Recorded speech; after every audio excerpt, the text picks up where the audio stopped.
Hello, parents. Welcome to the Masterful Parenting Show and Podcast. I'm Ann Alvares, parent coach, school counselor, and mom of two. Do you struggle with your parenting role? Do you feel like your children are distancing from you and the connection is broken? Are there times when your children don't listen, don't comply, and don't make you feel valued or heard? Perhaps you want to be a better parent, but you simply do not know how, and you don't have peace in your parenting. Well, parents, I am here to help parents. I understand this journey. I'm a school counselor. I have been a school counselor for over 15 years, and I have worked with teenagers. And I understand the way they think and what they need and what words will work to get them to comply and touch their hearts.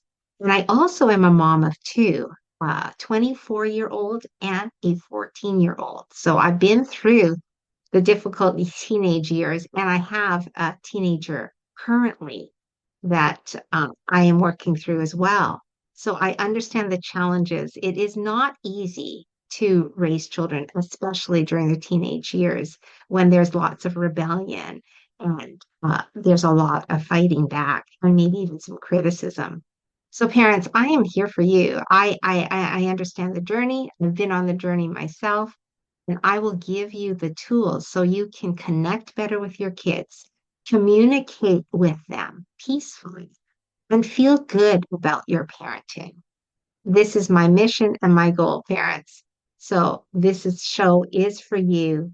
This podcast is for you to give you value, to help you get the tools you need to have a strong connection with your children and also to feel peaceful in your parenting.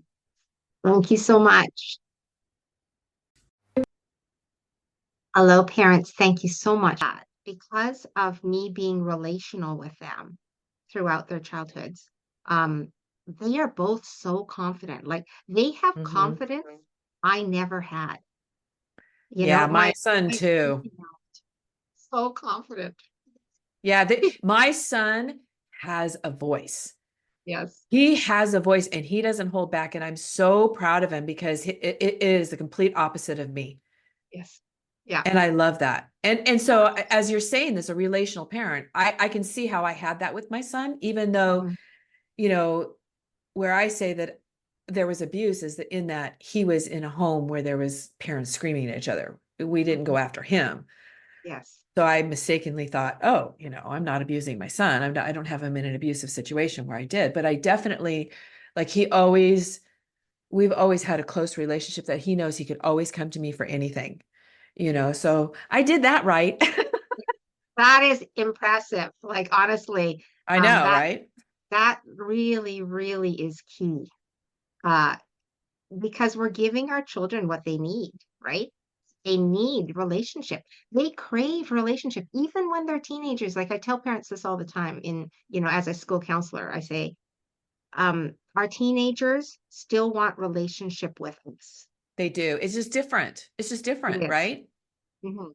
It's a different Exactly. relationship. Exactly. But they also they want freedom. They want to be heard. They don't want to be stifled in their growth. Like they don't want to be overprotected. Right. They still want to be given opportunity to grow up, right? Mm-hmm. Mm-hmm. And it's when we try to stifle them that's what breaks relationship, right? And Because now I have to hide that I'm going out with my friends. right, right. And it's just like the failure thing. I never remember names. I'm not really good at this. Sarah Blakely, Mhm. she created Spanx, right? She's a creator of Yes, Spanx, right? And I remember her saying that, and I love this. And I told my son this. I said, I wish I did this with you. Is that every night when they sat down for dinner, her dad wanted to hear what failures they had that day oh, because he didn't look at failure as bad. He looked at it, yes, you tried, you failed, but you tried. yes. And I was raised very different. You don't fail, and there's shame in failure. And so I remember when I realized that, and I told my son about it, and he has a little guy, he's less than 2 years old. And he's like, I said, I wish I did that with you, honey. I mean, it's not that he had a lot of success. So it wasn't that I um, punished him for failure, but we didn't talk about that. Like, it's okay Yeah. to fail. Mhm. It means you're Mhm. trying, Yes, exactly. You're one step closer to succeeding. even though it doesn't feel like it, but you're right. It doesn't feel like it. Exactly, exactly. So let me ask you this. What are the top three things a parent should do or not do with their children? Um, It's a good one, huh? yeah, it's really, really good. I think the first thing is we have to recognize when we're being unhealthy with them. And in order to do that, you need to know what's healthy and what's not healthy. And it's your Correct. job to find, like when you've grown up in an unhealthy environment, like you and I have, we had to learn what's healthy I because know. that wasn't our experience. Our Mm-hmm. experience wasn't healthy relationships. It was unhealthy relationships, right? And so we have to learn because we didn't learn it Right. what is healthy and what is unhealthy. And those three components that I talked about, like to be seen, to be heard, and to be supported, uh, Mm-hmm. those are the three components to a healthy relationship. And you have to give them all three for the relationship to be healthy. Okay. So the first starts off with you got to be healthy because when you're not healthy, you're not going to be healthy with your kids. Mm-mm. No. Right. If your foundation isn't healthy, your house isn't going to be healthy. Exactly. So you got Mm-hmm. to work on yourself. You got to work on your self-esteem. You got to work on your insecurities. You got to work on feeling good about yourself. When you feel good, you're going to be healthier, right? And It's when you're and sad that you're not healthy. yeah, and the whole and reacting, right? And being careful on your Reacting. reactions. Yeah. I think the other thing too, a lot of the mistakes that parents make is thinking that they have to direct and tell their kids all the time everything that they need to do. Like this is controlling. I grew Mm-hmm. up in this kind of environment, very controlling environment. But we don't have to. In fact, the power is in asking, not telling. Mm-hmm. If you can just change that part, instead of like because I a lot of parents complain that oh my kid won't do the dishes or a lot of chores, right? Like how come they don't help out with chores? But I said because you're telling them, you're saying do the dishes, rake the leaves. You're telling them what it would be like if you asked them, honey, do you think you could help me with the dishes? Because like I'm really busy with whatever you need to do, right? Mm-hmm. That's a different conversation because we don't like to be told what to do. That's Like true. we want to be involved and we want to feel important. We want to feel like it matters and but we have a choice. Mm-hmm. But when we're being controlled, we don't have a choice. And then we do it with resentment, Mm-hmm. right? And not with this healthy kind of compliance. Mm-hmm. And so that's a big thing that parents do. And they grew up with parents that told them what to do. And so they do that with their kids. They're always Mm-hmm. telling. I told him he shouldn't do this. I told him he shouldn't do that.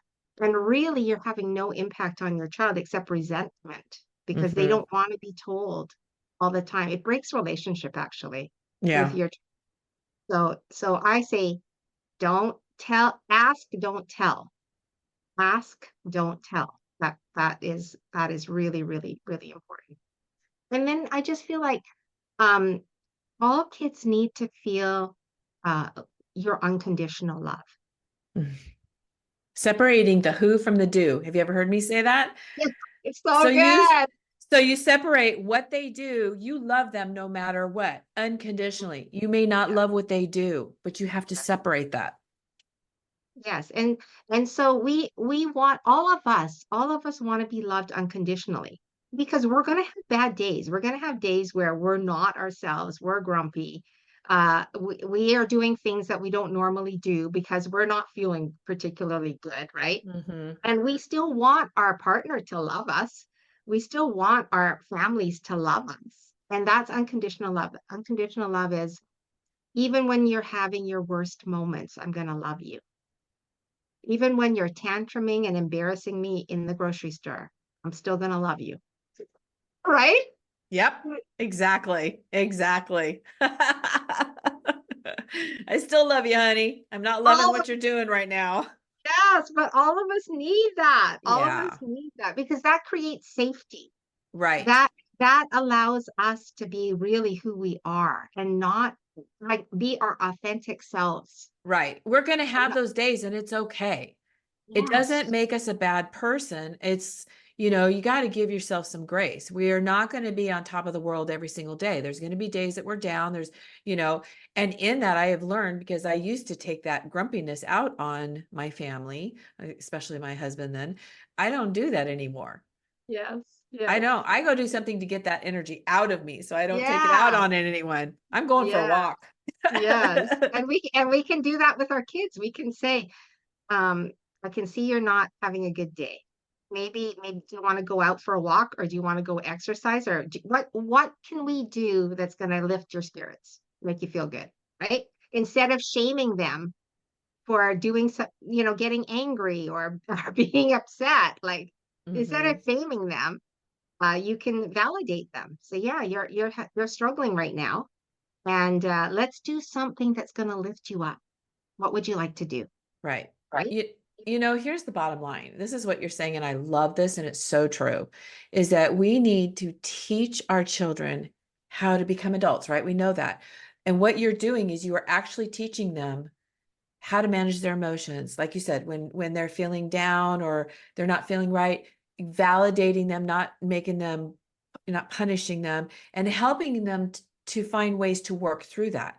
Because Yes. again, what happened with us, I'm sitting here thinking about this, it's so crazy, is that this is how we were treated. We Yes. became adults and then we were expected to just be able to know how to do things in life. And what we did is we did what we were taught Yes. and we carried that over. And what our job as parents is to take these little babies and raise them up to be adults and teach them all along the way how to manage everything in their life. That's our job as parents. I Exactly. failed. I did fail. I admit Yeah. I failed. I recognize that. There's a lot of Yeah. things I was successful in, but there's areas that I failed in. But that is the bottom line. We are teaching these little babies to become adults, Yes. Yes. healthy Yes. adults. Yes. Yeah. And I just want to I want to help you out here, Lisa. I wouldn't say fail. I would Okay, say, thank okay, you. I would say like because we're all in the process of learning because society has always said you got to control your kids. Why is your kid having a Right. temper The tantrum? pressure is also on us. So much pressure. And then our parents didn't learn this. They didn't know this. And so we're all works in progress. Like I'm For not sure. 100% good all the time. There's times when I make a mistake and I overreact and then I have to apologize, right? Go clean up that mess. Yeah, I say, "Oh, honey, I'm sorry. Like mom's Hmm. stressed right now." Right? But that's the thing is that we're always striving and learning and working. And we're okay to be humble with our children. We're okay to say, "Well, yeah, mom screwed up. Like she shouldn't have yelled at you. Sorry, honey." Right? And that is so powerful in a kid's mind because then they're also given the message, I can screw up and it's okay. Like Right. Right. I can still be loved, and I can apologize. I can make reconciliation with the person I hurt, and it'll still be okay. Our relationship will still survive, Hmm. right? Like Hmm. that's so powerful. And then the last thing I was going to say is, when we come from childhood pain, we tend to personalize our children's behavior. So we Mm. make it about us. So Oh, yes. you know what I mean? Like, Yes. and I'm guilty. I'm guilty of this, right? Like my son was he was misbehaving. I was a teacher at the time and I was teaching at the school where my son went to school. And then he was in the office one day and I was like, why is he in the office? What did he do? Why is he getting in trouble? Like, oh my gosh, I'm so embarrassed, right? This is my school. My child shouldn't be doing that. I'm a teacher. Child doing that. I was so personalizing everything, right? And then I realized he's his own separate being. that has nothing to do with you.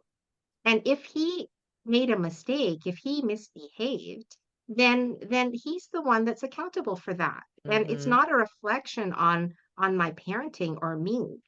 It's just something he's going through. Maybe he was having a tough day. I don't know. Maybe I need to find out what happened, Right. right? It's And an opportunity to engage with him and work with him on what's going on. exactly. And so I tell parents, we we know that we are coming from childhood pain when we're personalizing our children's behavior. Uh, if they swear at you, and this happens with teenagers, okay, they just get mad when they swear, okay, like sometimes it I hate happens. you. No, I've had my child say that too, right? I hate you. And I know it's a moment of crisis. They're in crisis right now. And it's Right. not about you. So don't make it about you. You're making it about you because of your childhood pain, right? And Right. so once we recognize that, once we say, okay, hold on a second, it's not about me. When we make it about us, it doesn't actually help our children. No, it becomes a fight. Exactly. It becomes a fight. And you're personalizing, you're actually causing conflict in the relationship you have with your children, right? So a better way would be to like just breathe, tell yourself it's not about me, what would be helpful for my child right now. And then have the conversation. Honey, like you swore at me and you're not that's not like you. You don't Hmm. normally swear at me, right? Are you frustrated with something? Did I do something that really upset you, offended you? Like, what happened? How come that you did that? And let your child speak. Like, you're always nagging me, mom. And like give them a safe space to really tell you what's going on. And don't personalize. If they say that you're nagging, okay, you got to say, okay, yeah, I'm nagging. Hmm. Yeah, And own it. It's okay. I need to stop that. I'm like, oh yeah, Yeah. I didn't realize I was nagging. I nag you because I'm scared. It's not about you. It's because of my own parent fear. And it's interesting when your child is saying this stuff, it's not right or wrong, it's their perception. It's Nice. their perception. It doesn't mean you're a bad person, mom, you're wrong. It just means what they're really saying is my perception is you're nagging me all the time. I feel like you're nagging me all the time. Yes. And Yes. so you can't, what we can't do as parents is dismiss that. We can't do that with other people. We can't dismiss how they're feeling and how they're perceiving it. It's their reality. Yes. Exactly. And if they are feeling your tension or feeling that you're fearful and it's bothering them, Hmm. then they need to tell you that. And then you need to look at yourself and say, okay, maybe the way I'm approaching things is not helpful for my child. And then also ask your child, okay, so yeah, okay, I recognize that I'm nagging a lot. I'm sorry about that. But so, honey, what can I do instead? Because I'm worried that sometimes it's about homework, right? I'm worried that you have an assignment due next week and you haven't even started. Hmm. So I know like it's your responsibility, but as a parent, I want to see you be successful. So what can I do to help you instead of nagging? Hmm. Right. And you're helping your child how to solve a problem. You're showing him or her how to solve a problem. They Hmm. don't know. Remember, they're born blank. Yes, they They're are. born blank, and they're little narcissists because the world revolves around them when they're little, and Yeah, that's all they know. And we have to enlighten them. absolutely. And when you ask the question, then they you get buy-in from them. They're going to stop and they're going to say, okay, so mom's wants to know how she can be helpful. And they're going to think about it. They're going to think, okay, so mom, maybe you could like set a timer that I do 30 minutes a day to get the project done or whatever. And you can be like, okay, yeah, that's a good idea. I can do that.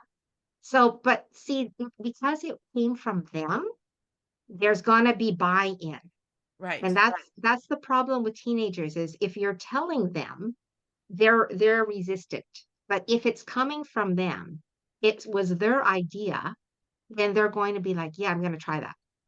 Yeah, because the teenage years is where they really, really start spreading their wings. And this is where they really are transitioning from being a child and moving into adulthood. And Yes, so there's going to be pushback, and that's yes, normal. And we need to work with that and show them how to properly push back exactly, exactly. in a Yes, healthy way that's going to be beneficial, that you can have a conversation with them and negotiate with them and come to a conclusion and come to something that works for everybody. Because how, again, if you don't teach them that, if we aren't teaching our kids this stuff and they turn 18 years old, what happens when they go off into the world?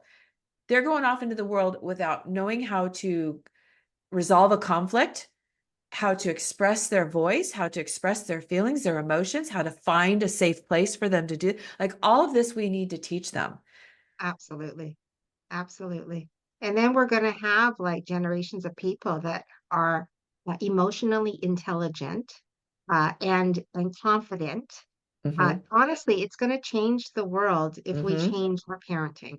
Absolutely. And yeah, and how we raise these kids. And, I'm telling you, like my son and my daughter-in-law too, with my little grandson. I mean, it's so sweet watching my son because he's so excited as my grandson gets older because he can't wait to have a relationship with him. Yes. He wants to engage with them, and he's just, it's like it's a little frustrating for him right now because he can't do that quite yet. Yeah.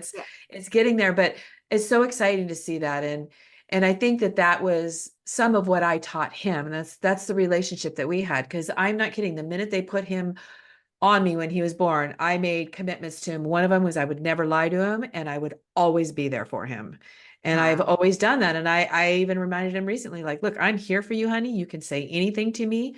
I will always be honest with you. And, he's in his 30s and we still have that relationship. So I That's did some things pretty amazing. good, I think. You did. You give yourself a pat, Lisa. Good for you. Absolutely. Just Yes. have to own my mistakes as I recognize them. And then you also reconciled with him. You Yeah. apologized, right? That's huge. Like for us that experience childhood pain, when we get an apology from our parents, that is huge. That is Yeah. big, I right? never got that. So yeah, it is. I actually, the only one I really confronted was my dad. And my dad's response to the abuse was he went and hid, like physically. He literally got up and he would go hide when my brother would act up at times. And so I remember trying to have a conversation. This is when we were adults. I mean, I was in my 30s. My son was born. And I remember like I was confronting him. I was being kind about it. I was asking. I was like, how come you didn't protect me? Like I was being abused. And you know what? He couldn't even look at me. I was sitting on the couch on one end, he was on the other. I was facing him, he was facing away, and he couldn't even look at me. And I saw his bottom, his chin and his bottom lip quiver, and he couldn't even acknowledge it. I never even got an acknowledgement. And I know, there's a part of me, I understand that he had his own trauma, his own pain, and he was constantly triggered and he lived his life in complete fear. You know, and I'm working through that forgiveness with him. Yes, yes. You Because that forgive for forgiveness is you. for me. It's for Yes, me. Yeah. absolute, Yeah. 100%. Not 100%. has nothing to do with him. It doesn't diminish what he did. It's just to relieve me from having the anger, the bitterness, the resentment that it could go to. I don't want to Mhm. live with that. Yeah. I think you got to feel good that you confronted because you got it out. I You did. you you you you had a voice when you had no voice as a True. child, and now you can release it. Like here's the thing, we're not voicing to change the other person. We're Ooh. we're we're voicing so that we heal, so that we can let it out and give ourselves what we didn't get as kids. Like, I have a voice now, and I Mm-hmm. want you to know this was my experience. This is how I felt. And Mm-hmm. then we release any, because we're not here to change other people. We're only here to change ourselves. Correct. So we release whatever their response is because it's not about us. And when we feel good that that little child that experienced the pain, you gave that child a voice. I You did. gave that child some power, right? I did. I did. It was really painful not having him. I'll be honest. I mean, it was really painful for him not to acknowledge, even, I mean, he didn't even acknowledge, let alone validate or apologize, or, it was really painful at the time. I get it. Yeah. And you're right. You're right. I understand where it came from. I don't stick with that because then I'm kind of dismissing, his behavior.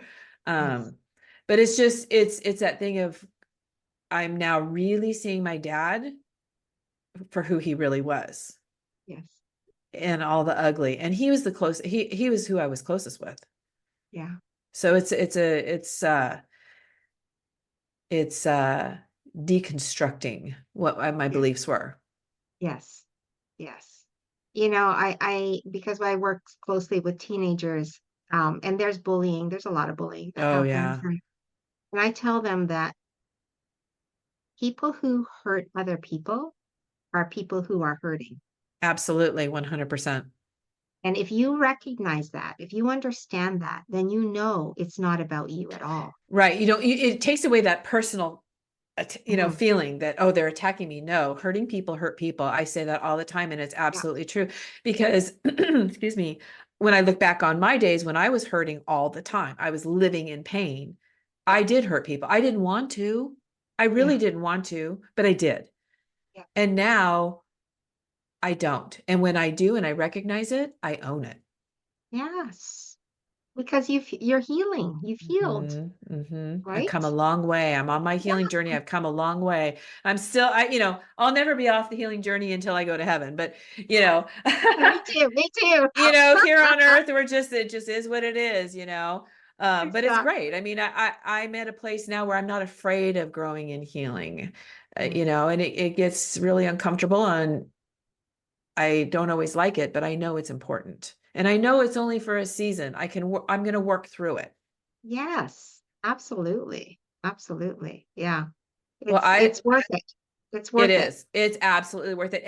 And I've said this before, when the first time in your healing journey that you feel that taste of freedom or that taste of healing, it becomes almost addictive. Like you feel so good and you didn't realize it could feel that good. And that is what made me seek after more and more and more and more, Absolutely. is Yeah. replacing that pain.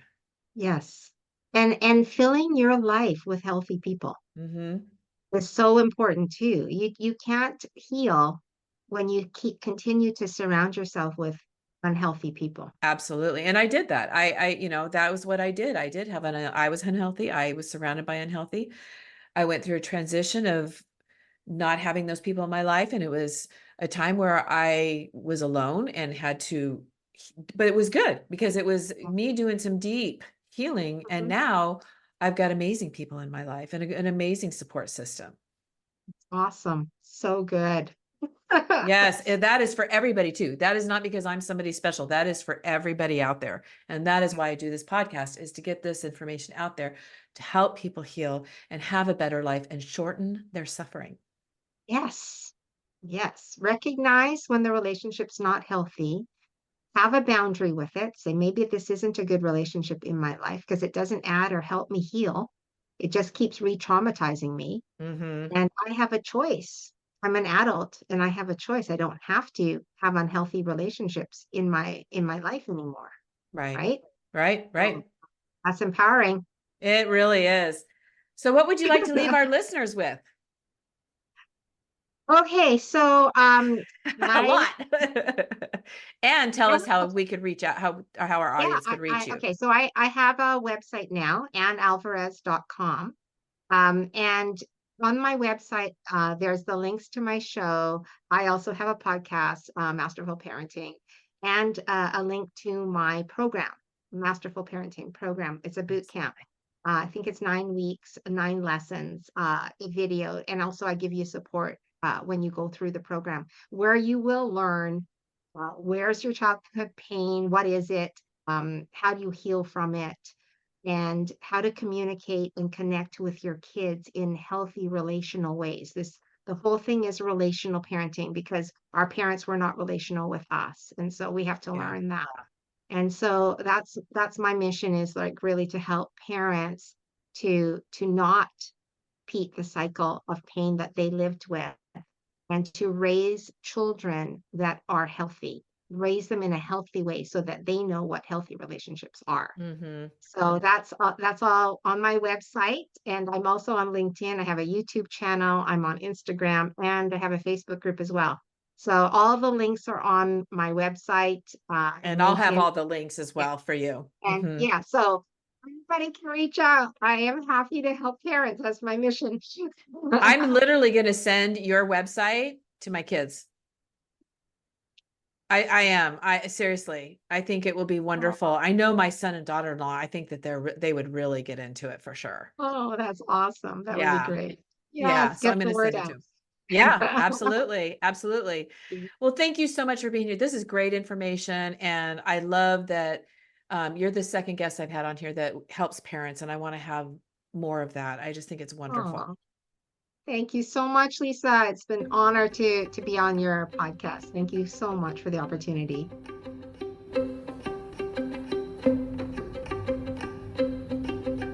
I hope that you will return next Saturday for more valuable insight and help on how to parent better so you can feel confident, peaceful, and connected to your children. See you next time.